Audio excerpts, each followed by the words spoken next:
નમસ્કાર મિત્રો, સ્વાગત છે તમારું મારી યુટ્યુબ ચેનલ પિન્ટુ સરકારી અપડેટમાં। લોકરક્ષક ભરતીની શારીરિક કસોટી આપનાર બધા જ ઉમેદવારો જે ઘડીની રાહ જોતા હતા એ ઘડી આવી ગઈ છે। જી હા, પરિણામો ફાઇનલી જાહેર થઈ ગયા છે। તો ચાલો ફટાફટ જાણી લઈએ કે આ પરિણામનો શું અર્થ છે, એને ચેક કઈ રીતે કરવું અને હવે આગળ શું કરવાનું છે। બધી જ વિગતો સ્ટેપ બાય સ્ટેપ સમજીએ। તો સૌથી પહેલા અને સૌથી મોટા સમાચાર, જેની સૌ આતુરતાથી રાહ જોઈ રહ્યા હતા, તે જાહેરાત ક્રમાંક GPRB 2025-26-1 એટલે કે લોકરક્ષક કેડરની શારીરિક કસોટીનું પરિણામ હવે ઓફિશિયલી બહાર પડી ગયું છે। આ જે તમે સ્ક્રીન પર જોઈ રહ્યા છો એ સત્તાવાર જાહેરાત છે, જે એ જ વાતની પુષ્ટિ કરે છે। હજારો ઉમેદવારોની રાહનો અંત આવી ગયો છે। અને હા, એ પણ નોટ કરી લેજો કે આ પરિણામો LRD અને PSI બંને ભરતી માટેના છે। ચાલો હવે એ જરૂરી વિગતો પર જઈએ જે દરેક ઉમેદવારે જાણવી જ જોઈએ। ઓકે, તો રિઝલ્ટ તો જાહેર થઈ ગયું છે, પણ હવે સવાલ એ છે કે એને જોવું ક્યાં અને કઈ રીતે। ચાલો એની એકદમ સરળ પ્રોસેસ સમજી લઈએ, જેથી કોઈને પણ પોતાનું પરિણામ શોધવામાં તકલીફ ન પડે। જુઓ, ભરતી બોર્ડે ઉમેદવારોનું કામ બહુ જ સહેલું કરી દીધું છે। પરિણામને 3 અલગ અલગ કેટેગરીમાં વહેંચી દીધું છે। એટલે કે પુરુષ ઉમેદવારો માટે એક અલગ લિસ્ટ છે, મહિલા ઉમેદવારો માટે અલગ છે અને માજી સૈનિક ઉમેદવારો માટે પણ ત્રીજું અલગ લિસ્ટ છે। તમારે ફક્ત તમારી કેટેગરીનું લિસ્ટ જ જોવાનું છે। તો બસ હવે તમારે ખાલી એટલું જ કરવાનું છે કે તમારો રોલ નંબર હાથમાં રાખો અને જે પણ તમારી કેટેગરીની PDF ફાઇલ છે એમાં એને ધ્યાનથી શોધો। જો તમારો નંબર લિસ્ટમાં છે તો તમે ક્વોલિફાય થઈ ગયા છો। ચાલો, જે ઉમેદવારો શારીરિક કસોટીમાં સફળ થયા છે એમને ખૂબ ખૂબ અભિનંદન। પણ હવે એમના માટે સૌથી મોટો સવાલ એ છે કે ભરતી પ્રક્રિયાનો આગળનો રાઉન્ડ કયો છે। તો ચાલો જોઈએ કે હવે આગળ શું છે। જો શારીરિક કસોટી પાસ કરવી એ એક મોટી સફળતા છે, પણ આ સફરનો એ ખાલી પહેલો પડાવ હતો। અસલી કસોટી તો હવે છે। બધા જ ક્વોલિફાય થયેલા ઉમેદવારોએ હવે લેખિત પરીક્ષા આપવાની રહેશે।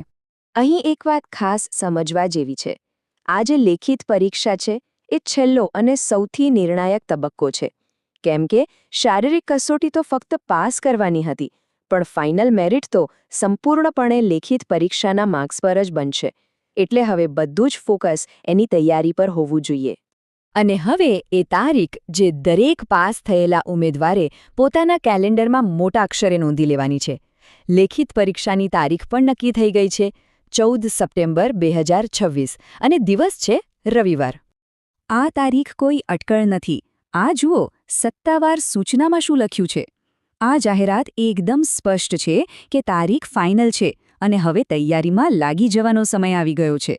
પરિણામ આવી ગયું, આગળ શું કરવાનું છે એ પણ ખબર પડી ગઈ, પણ હવે કેટલીક બહુ જ જરૂરી વાતો છે, કેટલીક સૂચનાઓ છે જેનું ધ્યાન રાખવું અત્યંત જરૂરી છે। ચાલો એના પર એક નજર નાખી લઈએ। રિઝલ્ટમાં કોઈ ગડબડ ન થાય એ માટે બોર્ડે સ્પષ્ટતા કરી છે કે આખી યાદી બહુ જ ઝીણવટભરી ચકાસણી પછી જ તૈયાર કરવામાં આવી છે। જે RFID લેબ ડેટા હોય કે CCTV રેકોર્ડિંગ, બધી જ ટેકનોલોજીનો ઉપયોગ કરીને બધું બરાબર વેરીફાઈ કરવામાં આવ્યું છે। પણ હવે એક સવાલ, માની લો કે કોઈ ઉમેદવારને એવું લાગે છે કે એમના પરિણામની વિગતોમાં કોઈ ભૂલ છે, તો એમણે શું કરવું જોઈએ? તો એના માટે પણ એક ચોક્કસ પ્રોસેસ નક્કી થયેલી છે। જો કોઈને પણ પરિણામમાં ભૂલ જણાય તો એના માટે એક ચોક્કસ પ્રોસેસ છે। ધ્યાનથી સાંભળજો। તમારે જાતે રૂબરૂ ગાંધીનગરમાં જે ભરતી બોર્ડની ઓફિસ છે ત્યાં જવું પડશે। સાથે તમારો કોલ લેટર અને બીજા જે પણ જરૂરી પુરાવા હોય એ લઈ જવાના। અને હા, રજૂઆત લેખિતમાં જ આપવાની છે। એક વાત ખાસ યાદ રાખજો, ઈમેલ કે ફોનથી કરેલી કોઈ પણ રજૂઆત ચાલશે નહીં। અને સૌથી અગત્યની વાત, આ બધું જ કરવા માટે એક છેલ્લી તારીખ પણ છે। કોઈ પણ પ્રકારની રજૂઆત 8 એપ્રિલ 2026ના રોજ સાંજે 7:30 વાગ્યા પહેલાં બોર્ડ સુધી પહોંચી જવી જોઈએ। એ સમય પછી મળેલી કોઈ પણ અરજી પર વિચાર કરવામાં આવશે નહીં। તો ચાલો આખી વાતને ફટાફટ ફરીથી સમજી લઈએ। શારીરિક કસોટીનું રિઝલ્ટ આવી ગયું છે, એટલે પહેલું કામ છે PDFમાં તમારો રોલ નંબર ચેક કરવાનો। જે લોકો પાસ થઈ ગયા છે એમના માટે હવે લેખિત પરીક્ષા છે, જે 14 સપ્ટેમ્બરે યોજાશે। અને જો કોઈને પણ રિઝલ્ટમાં ભૂલ લાગે તો 8 એપ્રિલ પહેલાં બોર્ડને જાણ કરવી જરૂરી છે। તો પરિણામો હવે બધાની સામે છે. જે પણ ઉમેદવારો આ પડાવમાં સફળ થયા છે એ બધાને ફરીથી ખૂબ ખૂબ અભિનંદન. પણ યાદ રાખજો, અસલી પડકાર તો હવે શરૂ થાય છે. એટલે હવે સવાલ ફક્ત એક જ છે કે લેખિત પરીક્ષા માટે તમારી તૈયારી કેવી છે? કારણ કે અંતિમ પસંદગીનો બધો જ દારોમદાર હવે એ પરીક્ષા પર જ છે. મિત્રો, શારીરિક કસોટીમાં ઉત્તીર્ણ થયેલ પુરુષ, મહિલા અને માજી સૈનિક ઉમેદવારોની લિસ્ટ જોવા માટે અમારું ટેલિગ્રામ ગ્રુપ જોઈન કરો. લિંક ડિસ્ક્રિપ્શનમાં છે. હમણાં જ જોઈન કરી લો. તો મિત્રો, આ હતી સંપૂર્ણ માહિતી. જો તમને આ માહિતી ઉપયોગી લાગી હોય તો વિડીયોને લાઇક કરો, મિત્રો સાથે શેર કરો અને ચેનલને સબસ્ક્રાઇબ કરવાનું ભૂલશો નહીં. મળીએ ફરી એક નવી સરકારી ભરતી સાથે. જય હિન્દ, જય ગુજરાત.